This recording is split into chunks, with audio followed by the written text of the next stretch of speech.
pas de la partager afin que cette belle parole du Seigneur soit répandue dans les noms puissants du Seigneur Jésus-Christ. Et comme d'habitude, n'oublions pas de se rendre sur YouTube, page Célébration Jésus-Christ, aimer et de s'abonner afin d'être au courant de nos partages. Que Dieu nous bénisse. Et n'oubliez pas, nous sommes aussi sur TikTok, sur Instagram. Vous verrez seulement Shirley Loutete des choses. Que Dieu nous bénisse. Avant que je puisse commencer cette belle tranche, je sais que les gens viennent des églises maintenant.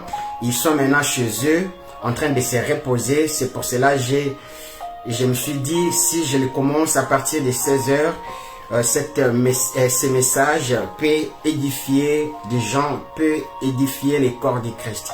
Alors, avant que je puisse faire quoi que ce soit, j'aimerais d'abord laisser ces temps dans la main du Seigneur. Je prie. Père, je bénis ton Saint-Nom, je rends ton Saint-Nom gloire et grâce. Merci pour tes bienfaits, merci pour ta grâce faite.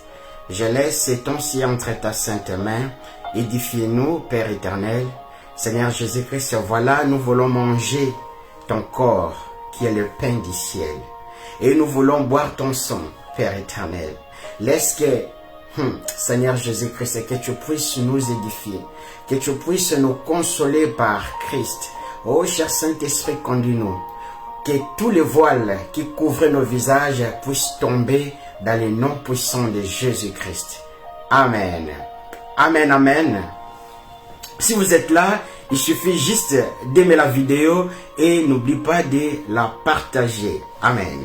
Donc sans plus tarder, aujourd'hui, comme prévu, j'ai annoncé les thèmes sur mon Facebook, l'épouse du roi. Amen. Donc c'est un texte aussi connu de tout le monde.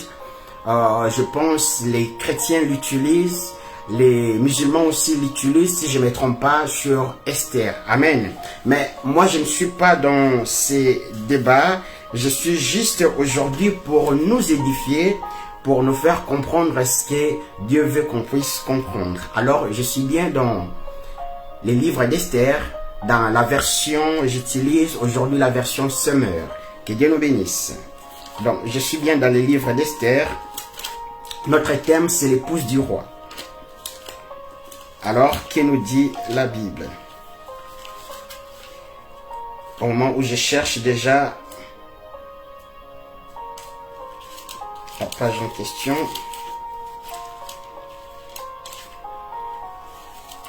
Amen, amen.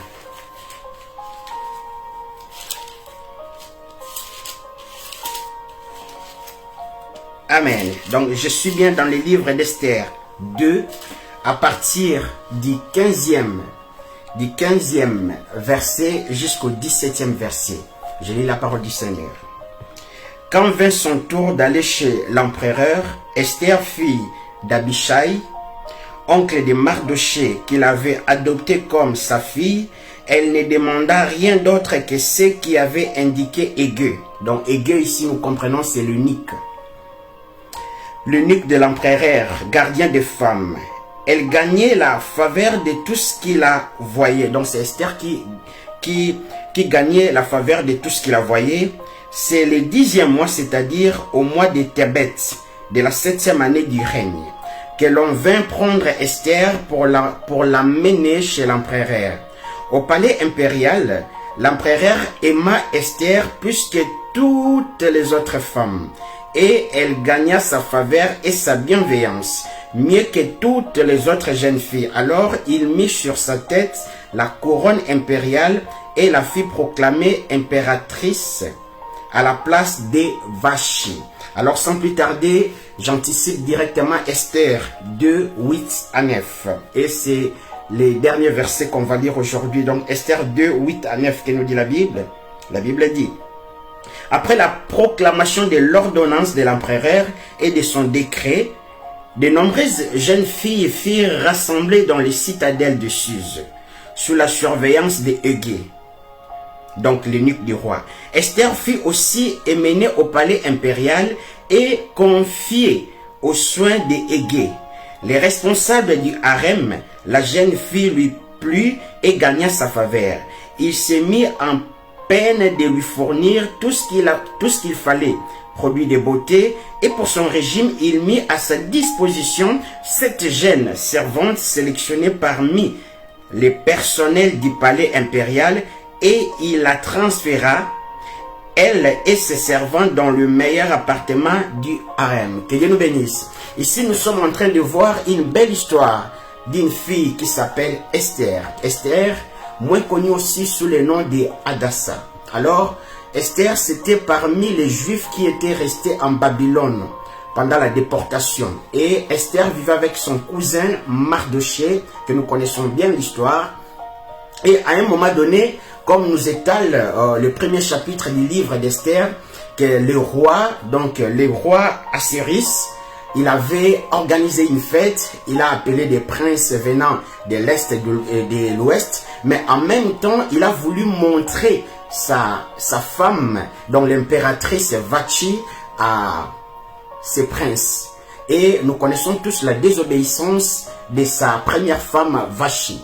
Et Vachi a été écarté de cette poste, si je peux le dire aussi en quelque sorte, et Vachi a été banni. Maintenant, il fallait qu'on puisse chercher une femme qui devait remplacer la reine Vachi. Amen. Donc, c'est ainsi où Mardochée, qui hébergea sa cousine au nom de Esther ou Hadassah, et on donne des conseils au roi, afin que les eunuques partent chercher les filles qui sont encore vierges, afin que ces filles-là viennent, afin que le roi puisse choisir la femme qu'elle va remplacer à la place de Vachi. Amen. Donc nous connaissons bien cette histoire. Mais aujourd'hui, c'est pas vraiment des choses que je vais parler. Je vais parler en termes prophétiques. Que Dieu nous bénisse. Vu que c'est vraiment un enseignement prophétique. Donc si vous êtes là, il suffit juste d'aimer la vidéo et de la partager.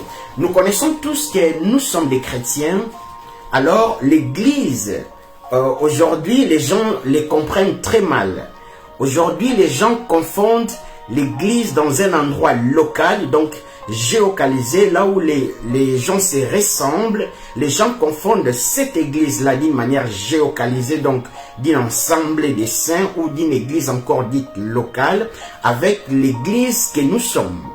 Souvenons-nous, de Genèse à Malachie, l'église était géocalisée. Amen. Donc il y avait un endroit pour construire, afin de voir Dieu, ou enfin de voir la manifestation de Dieu. Mais lorsque ce Dieu-là, nous disons dans un langage prophétique, Dieu s'est reposé le 7e jour, parce qu'il fallait que le 7e jour, que lui-même puisse descendre sur la terre, afin d'accomplir le travail du 7e jour. C'est ainsi, vous verrez que dans les évangiles dites synoptiques, ou encore l'évangile des Jean, vous verrez que le miracle de Jésus-Christ se produisait toujours.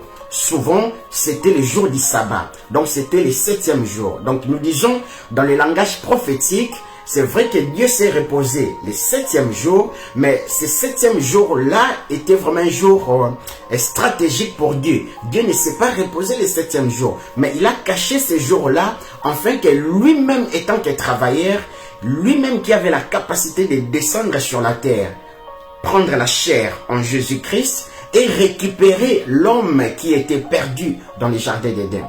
Donc, nous comprenons ces langages prophétiques. Que Dieu nous bénisse.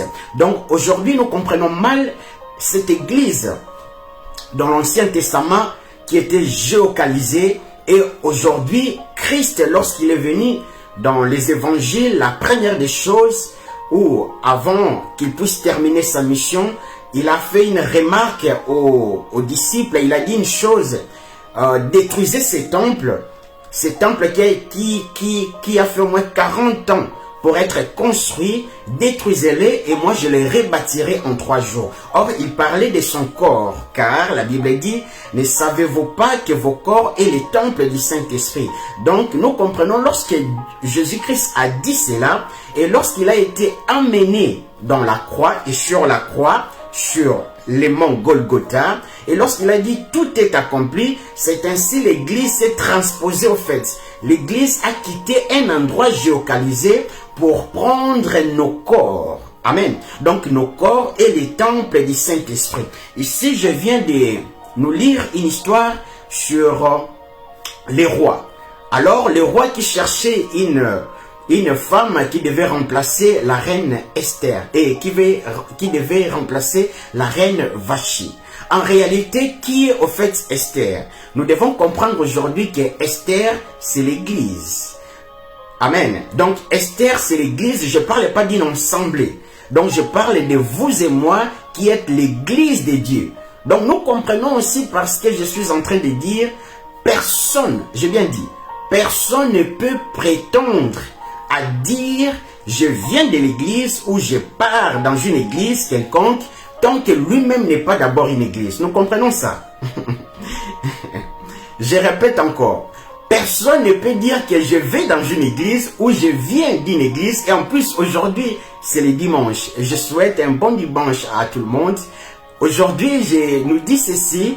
Personne ne peut dire, ça tombe mieux qu'on est aussi dimanche. Personne ne peut dire que aujourd'hui je viens de l'église ou je pars dans une église tant que lui-même n'est pas d'abord une église. Donc nous comprenons ici que le premier but d'une église, ou soit la première condition qui nous fait croire, qui nous fait dire que ça c'est une église, c'est lorsque les gens qui ont en eux le Saint-Esprit, lorsque les gens qui ont en eux le temple du Saint-Esprit se réunissent. Et c'est là où on comprend que les églises avec E majuscule se réunissent afin de former l'église avec E minuscule qui est le corps du Christ. Je répète encore. Nous qui avons Christ, nous sommes des églises. Amen. Donc, avant que je puisse partir dans une église pour faire un culte, partout où je suis en train de passer, je suis en train de faire un culte agréable. Comme je suis là, je suis en train de faire un culte agréable devant Dieu. Comme vous me suivez aussi, vous êtes en train de faire un culte agréable devant Dieu. Tant que vous marchez selon la parole de Dieu, vous êtes en train de faire un culte agréable. Et alors, le fait que je quitte ma maison, point A, pour arriver à un point B qui est l'église, mais entre le point A et le point B, cet intervalle-là, pendant ma marche, nous disons aussi que je suis aussi en train de faire un culte. Amen. Les enfants de Dieu ne font pas seulement le culte lorsqu'ils se rassemblent. Ça, c'est une aberration grave. Les enfants de Dieu, même lorsqu'ils sont endormis. Donc, même la nuit du samedi, j'étais en culte. Pendant que je dormais, mon esprit rendait un culte à Dieu. C'est ainsi, lorsque je me réveille, je rends aussi un culte à Dieu. Lorsque je vais dans ma douche, je rends aussi un culte à Dieu. Lorsque je me prépare pour aller me fortifier dans la foi avec mes frères dans une assemblée, je suis aussi en train de faire un culte raisonnable devant Dieu. Romains 12, 1. Donc, nous comprenons que l'église ne peut pas être d'abord l'église tant que les églises avec E majuscule ne se réunissent pas. La Bible dit, lorsqu'il y a 2 ou 3 personnes se rassemblent au nom de Jésus-Christ, il est là. Vous savez, ce sont des erreurs que nous commettons souvent.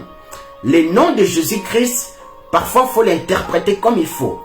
La Bible dit, là où 2 ou 3 se rassemblent au nom de Jésus-Christ, il est là. Maintenant, la question est, vous vous rassemblez au nom de Jésus-Christ. Donc, cela veut dire, vous invoquez le nom de Jésus-Christ. Le nom de Jésus-Christ viendra. Mais pour que le nom de Jésus-Christ puisse rester parmi vous, il faut maintenant que le nom de Christ puisse trouver les temples. Amen. Le nom de Jésus-Christ ne demeure pas en vain, non. Le nom de Jésus-Christ, lorsque ça descend, pour s'imposer, le nom de Christ doit avoir les temples qui est nos corps. Amen. Alors, je continue.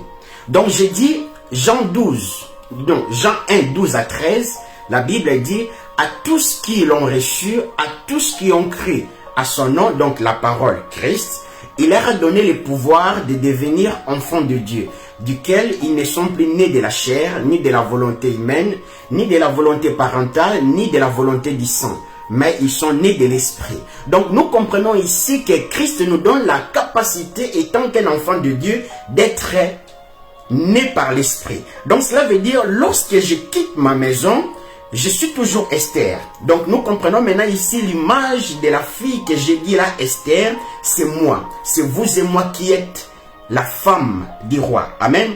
L'image de l'eunuque. L'eunuque, c'est dans l'Éphésiens 4:11. La Bible dit, je vais la lire dans la version Alfred Cohen, ou soit la version amplifiée, Éphésiens 4:11. Que nous dit la parole de Dieu? Que Dieu nous bénisse. Si vous êtes là, il suffit juste d'aimer la vidéo et de la partager. Que Dieu nous bénisse. La Bible dit, ces dons aux hommes sont variés. Il nous a donné certains frères comme apôtres, d'autres comme porte-parole, donc prophètes de Dieu, d'autres comme évangélistes, d'autres comme bergers, donc pasteurs, d'autres comme enseignants ou docteurs. Donc nous comprenons ici l'image de l'eunuque que je viens de dire, car la mission de l'eunuque dans l'histoire que j'ai commencé au début, c'était de prendre les soins d'Esther. C'était d'embellir Esther, afin de préparer la rentrée d'Esther dans la maison du roi. Donc le roi ou l'empereur Assuérus cherchait une femme pour remplacer la reine de Vashti. Amen. Maintenant, il y avait plusieurs femmes et la préparation d'Esther a duré au moins plus de 6 mois. Donc cela veut dire il y avait 7 servantes qui étaient tout autour d'Esther, afin de bien la maquiller, de prendre soin d'elle, de sa peau comme il faut. Et nous comprenons que l'image d'Esther, c'est l'image de l'Église. Comprenons l'Église ici, je ne suis pas en train de parler d'une assemblée quelconque, non. Je suis en train de parler de vous et moi qui ont reçu Christ dans sa vie. Nous devenons des enfants de Dieu. Amen. L'image de l'eunuque, c'est le verset que je suis en train de, que je viens de lire ici sur Éphésiens 4:11. Donc, l'eunuque, ce sont des gens qui préparent l'Église. Donc, l'eunuque, c'est la personne qui prépare la femme pour l'introduire dans la maison du roi. Et le roi, ici, maintenant, incarne Christ, incarne Jésus-Christ. Amen. Maintenant, la question est, amen, quelles sont les caractéristiques de l'eunuque? Nous devons savoir que l'eunuque, ce sont des gens qui sont encastrés. Et lorsque on encastre un homme, comme vous le savez, cet homme n'aura plus de désirs. La première des choses, il va perdre ses désirs érectiles, si ça se dit.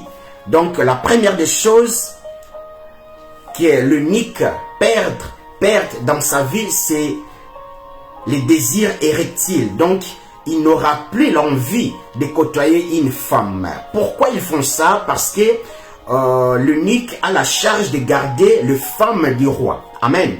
Donc comprenons déjà un sexe opposé qui garde les femmes du roi. Donc pour ne pas aussi à un moment donné que les femmes du roi puissent être engrossées par l'eunuque. Donc la première des choses, on encastre l'eunuque. Et cela veut dire quoi en fait? Et lorsque je compare l'eunuque à l'Éphésiens 4:11, je parle des 5 ministères majeurs, ou on peut aussi l'appeler ministère de la parole. Donc ce sont des gens qui sont là pour nous affiner, pour nous perfectionner, pour nous rendre belles à la manière du Christ, à la manière du roi. Donc nous devons savoir aussi l'eunuque connaît les goûts du roi.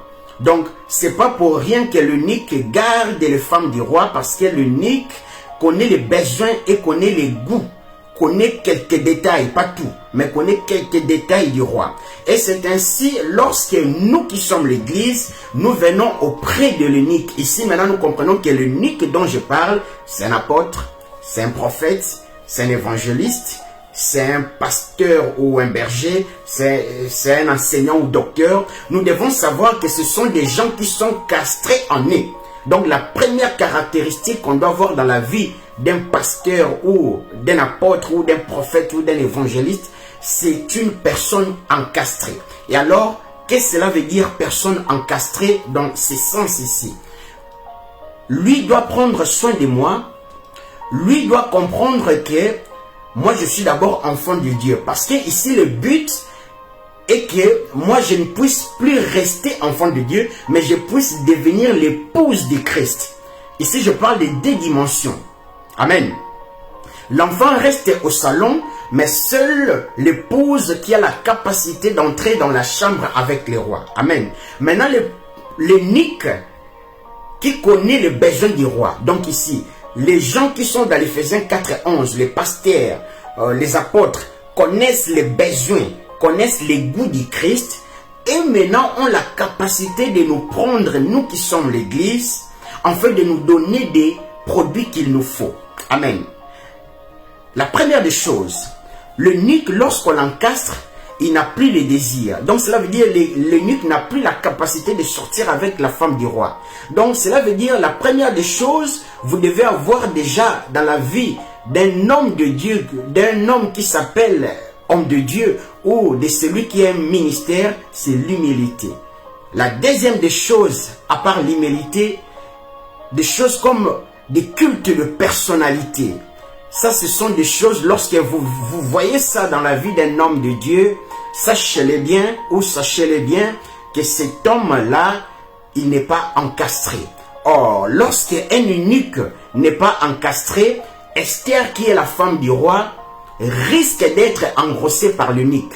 C'est ainsi, amen, c'est ainsi maintenant, Esther sera engrossée. Donc cela veut dire, l'Église sera engrossée par l'apôtre, au lieu d'être engrossée par Christ. Je répète encore, je parle vraiment dans le sens prophétique ici. Je dis ceci, que l'apôtre, les prophètes, les évangélistes, les pasteurs, les docteurs, ce sont les eunuques qui sont automatiquement ou impérativement encastrés. Donc cela veut dire la première des choses qu'on ne peut pas voir dans la vie de ces hommes-là, c'est le culte de personnalité. Donc cela veut dire le culte ne doit pas être centré sur l'homme de Dieu. Le culte doit être centré sur le christocentrisme. Amen. Donc du Genèse jusqu'à l'Apocalypse, la Bible est christocentrique. Donc tous nos regards doivent être fixés sur les rois. Assuris. Or le roi Assuris ici dont parle le livre d'Esther, c'est Jésus-Christ. Amen. Nos regards, Esther, ne peut pas être fixés sur l'eunuque, de peur d'être engrossé par l'eunuque. Or l'eunuque aussi à son tour a un devoir. L'eunuque doit être encastré pour ne pas avoir des désirs érectiles. Donc cela veut dire qu'un homme soi-disant de Dieu qui te dit de te focaliser vers lui, mon ami, mon frère, ma soeur, il y a un problème. Il y a un problème. Amen. Maintenant, quelles sont les caractéristiques de l'Église? Quelles sont les caractéristiques d'Esther? Amen. Donc ici, nous avons vu la part de l'eunuque. L'eunuque étant encastré, il n'a plus les désirs. Donc les apôtres, les prophètes étant encastrés, ils n'ont plus le désir de sortir avec la femme qui est l'Église. Donc, ils n'ont plus la capacité de faire le culte de personnalité pour centrer les fidèles vers eux. Mais ils ont maintenant la capacité de montrer Esther vers les rois. Amen. Et de préparer Esther, qui est l'Église, vers les rois. Étant donné que l'eunuque connaît très bien les goûts du roi. Amen. Étant donné que l'eunuque maîtrise pas mal de choses dont il a été enseigné par les rois. Amen. Maintenant, Esther, lorsqu'on lui donne des servantes, lorsqu'on lui donne des produits pour nourrir sa peau, nous devons savoir qu'elle aussi, elle est consciente. Donc cela veut dire, elle met des choses aussi dans sa peau pour embellir sa peau. Cela veut dire quoi? D'abord, nous retenons, primo, elle s'appelle Esther. Mais lorsqu'elle va entrer dans la chambre du roi, on ne va plus l'appeler Esther. On va l'appeler Reine Esther. Il y a une différence ici. Ici, ça veut nous dire quoi? Tu ne peux pas être l'épouse de Christ sans passer par l'enfant de Dieu. Amen. Au moins que ton cas soit le cas d'un voleur. Je répète. Pour être dans la dimension du Christ, amen, pour être dans la dimension de l'épouse du Christ, tu dois passer de l'enfant de Dieu à la dimension de l'épouse. Donc, pour entrer dans une chambre, automatiquement, tu dois passer au salon. Amen. Je répète. Pour entrer dans une chambre, automatiquement, on passe dans les salons. Donc, c'est les enfants qui restent au salon Et c'est l'épouse qui a la capacité non seulement de rester au salon, mais d'aller aussi dans la chambre. Or, la vie conjugale avec le roi, ça se trouve dans la chambre. Amen. Donc, on comprend ici que l'eunuque a la capacité, ou soit il a la maturité de transmettre une certaine maturité à l'enfant qu'on appelait Esther. Et lorsqu'elle va entrer, de la préparer comme il faut, lorsqu'elle entre dans la chambre du roi, elle devient l'épouse. Cela veut dire quoi? Cela veut dire, tu ne peux pas dire que tu es un enfant de Dieu. Ou ça, je répète, tu ne peux pas dire que tu as la dimension de l'épouse sans pour autant passer par la dimension de l'enfance. Amen. Au moins que ton cas soit le cas du voleur. Donc nous comprenons, lorsque nous sommes dans nos maisons, nous avons cette nature-là de l'enfant de Dieu. Amen. Mais lorsque nous partons dans une assemblée quelconque, là-bas nous croisons maintenant des eunuques. Donc moi qui suis Esther, lorsque je pars dans une assemblée quelconque, je vais rencontrer l'eunuque. Mais l'eunuque étant encastré, il connaît les désirs du roi qui est Christ, pas un pasteur. Et l'eunuque va maintenant me préparer, me transformer pour l'arrivée du roi. Or, l'arrivée du roi dont parle ce livre ici, moi maintenant je l'appelle l'enlèvement. Amen. Or, nous comprenons ceci. Christ, avec Dieu, c'est la même personne. Mais lorsque Dieu dit que Christ est à sa droite, parce que Christ ne peut pas encore rentrer totalement en Dieu. Amen. Parce que s'il entre totalement en Dieu, Christ serait manquant. Je répète, pour que Christ puisse rentrer en Dieu totalement, il faut que la grâce termine. Le fait que Christ est à côté, il attend maintenant l'épouse. Parce que, avant que Christ puisse rentrer en Dieu, il faut que l'épouse, qui êtes vous, ou Esther dont parle cette histoire, rentre dans les côtes d'Adam, rentre dans les côtes de Christ à la croix, là où il a été tiré. Nous, je répète, nous les chrétiens, nous ne sommes pas tirés du côte d'Adam. Amen, c'est ça. Nous les chrétiens, nous sommes tirés du côte du Christ à la croix. Adam, Ève a été tirée du côte d'Adam. Mais nous n'avons pas la nature terrestre. Nous avons la nature céleste. Or, celui qui vient d'en haut, il ne nous a pas engendrés dans le jardin d'Éden. Il nous a engendrés à la croix. C'est ainsi que Christ dit à Nicodème, pour entrer dans le royaume de son Père, il faut naître aussi de l'Esprit.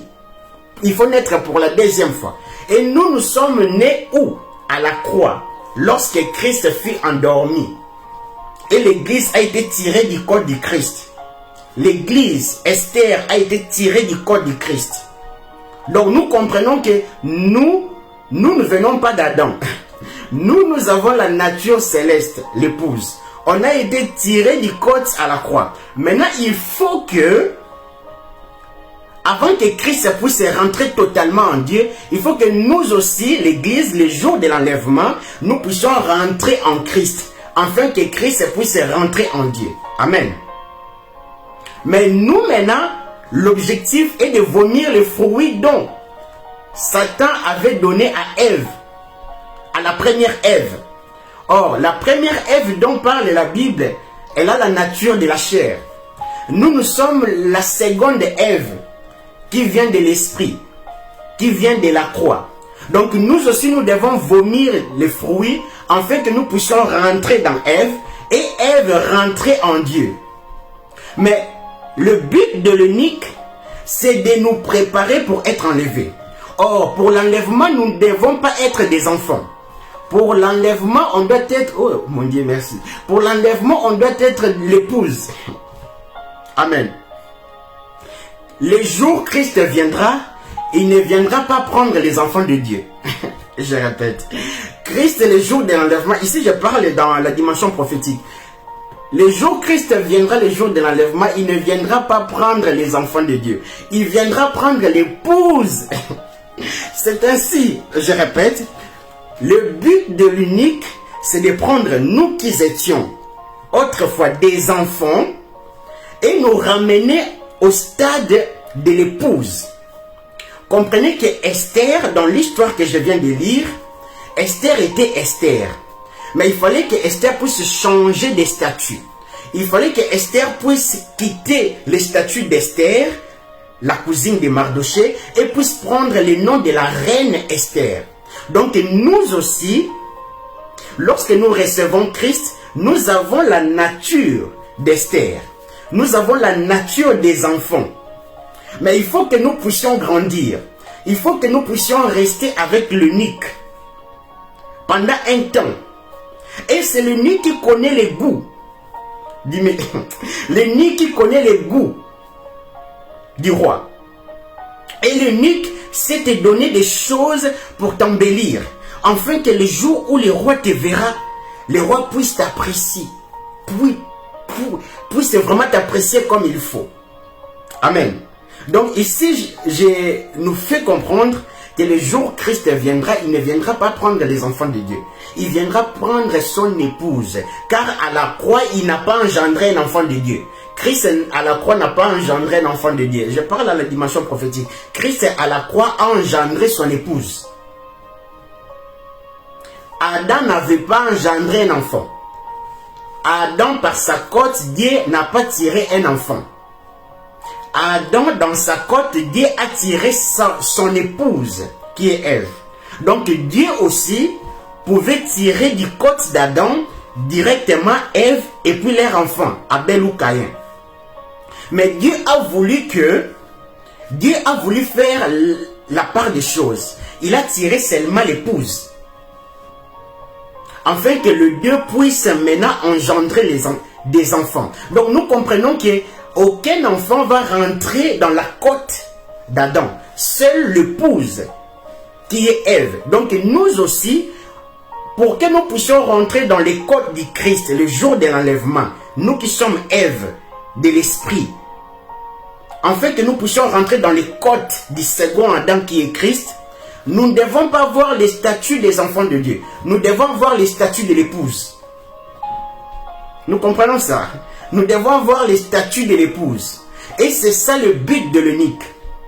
Or, l'unique, donc, qui sont dans Ephésiens 4:11, l'unique ont un but dans la vie de l'Église. L'unique ont un but dans la vie d'Esther. L'unique connaissent bien les goûts du roi. Que Dieu nous bénisse. Alors, je terminerai mon message par celui-ci. Le jour où Christ viendra, il ne viendra pas prendre seulement des enfants, mais il viendra plus prendre son épouse. Dieu veut que nous puissions grandir. Amen. Et nous devons savoir cette chose. Tu ne peux pas prétendre de dire que je viens d'une église, aujourd'hui dimanche, ou soit je pars dans une église, tant que toi-même tu n'es pas d'abord une église. Donc ici nous comprenons que si vous êtes 50 et qu'en vous il n'y a pas le temple du Saint-Esprit, l'endroit où vous appelez l'église c'est les sectes. Amen. Je répète. Les gens qui partent à l'église, ce sont seulement les gens qui sont remplis de l'esprit. Les gens qui peuvent dire que moi aujourd'hui je viens de l'église, ce sont les gens qui ont amené le Saint-Esprit. Donc si tu viens aujourd'hui d'une église que tu n'as pas le Saint-Esprit, tu n'es pas parti à l'église. Amen. Je répète. Si tu n'as pas le Saint-Esprit en toi, et tu viens d'une église quelconque, ne prétends pas aujourd'hui que tu venais d'une église. Non, mon frère. Tu es parti faire un petit tour. On comprend que pour que les gens puissent dire que nous venons de l'église, il faut que ces gens-là puissent avoir d'abord le Saint-Esprit en eux. Amen. Seulement lorsque les temples du Saint-Esprit se réunissent, c'est là où ils créent les temples. Amen. Donc nous comprenons que Là où il y a 2 ou 3 personnes se réunissent au nom de Jésus-Christ est là, mais il y a une condition qui s'impose, que lorsque ces 3 personnes ou ces 4 personnes peuvent invoquer le nom de Christ, Christ va descendre. Mais lorsqu'il ne verra pas les temples en eux, il ne sait pas se poser quelque part. Il va rentrer. Donc il faut que lorsque Christ descend là où on l'invoque, trouve aussi son temple, afin qu'il puisse inonder les lieux. Donc si vous étiez parti aujourd'hui à l'église, que vous avez en vous le Saint-Esprit, que Dieu vous bénisse. Vous venez vraiment réellement d'une église. Mais si vous n'avez pas le Saint-Esprit, commence d'abord à chercher le Saint-Esprit dans ta vie. Car tu ne peux pas prétendre partir d'une église ou venir d'une église tant que toi-même tu n'es pas encore l'église. Tu risques, ou soit tu es parmi les gens qui fait salir la réputation de ton église. Donc ici nous comprenons, lorsqu'il y a 1000 personnes se réunissent sans le Saint-Esprit, eux peuvent penser, j'ai bien dit, eux peuvent penser qu'ils sont dans l'église, mais en réalité ils ne sont pas dans l'église. Vous savez, c'est très difficile, surtout lorsqu'on est stupide, de comprendre qu'on est stupide. Seulement les autres qui les comprennent. C'est difficile de les comprendre soi-même. Amen. Que Dieu nous bénisse. C'était votre frère humble Shirley. C'était juste pour nous réveiller, pour nous faire comprendre, car nous devons savoir, s'il y a beaucoup de gens qui vont se retrouver en enfer, c'est parce que ils ne se posent pas de bonnes questions. Les gens peuvent dire, je pars à l'église, au moment que lui-même n'a jamais été une église une seule fois. Ça, c'est une erreur grave. Que Dieu nous bénisse. Je laisse cette émission par la main du Seigneur et je vais prier. Père éternel, laisse que cette sémence puisse toucher le cœur, que cette sémence puisse trouver les sols, les sables qu'il faut, afin que ça puisse produire encore des arbres, des fruits qu'il faut. Et j'arrête tout ce qui ne te glorifie pas dans les noms puissants de Jésus-Christ. Père éternel, ouvre la connaissance de tes enfants, afin que tes enfants puissent prendre la statue de l'épouse dans les noms puissants de Jésus-Christ. Je bénis ton Saint-Nom. Je rends ton Saint-Nom gloire et grâce. Laisse que ta bénédiction puisse inonder nos vies. Laisse que seule ta bénédiction qui s'attache à ta connaissance et à ta révélation, Père éternel, puisse nous poursuivre dans les noms puissants de Jésus-Christ. Amen. Si vous êtes là, il suffit juste d'aimer la vidéo et n'oubliez pas de la partager comme il faut, de s'abonner aussi dans notre chaîne sur Facebook Célébration Jésus-Christ et de se rendre sur YouTube, notre page Célébration Jésus-Christ, d'aimer et de s'abonner. N'oubliez pas, nous sommes sur TikTok, Instagram, WhatsApp. Que Dieu nous bénisse et n'oubliez surtout pas de partager ces vidéos. Que Dieu nous bénisse. C'était votre frère Shirley, Loutete de Souza. On a parlé aujourd'hui sur l'épouse du roi. C'était vraiment un enseignement prophétique. Que Dieu nous bénisse.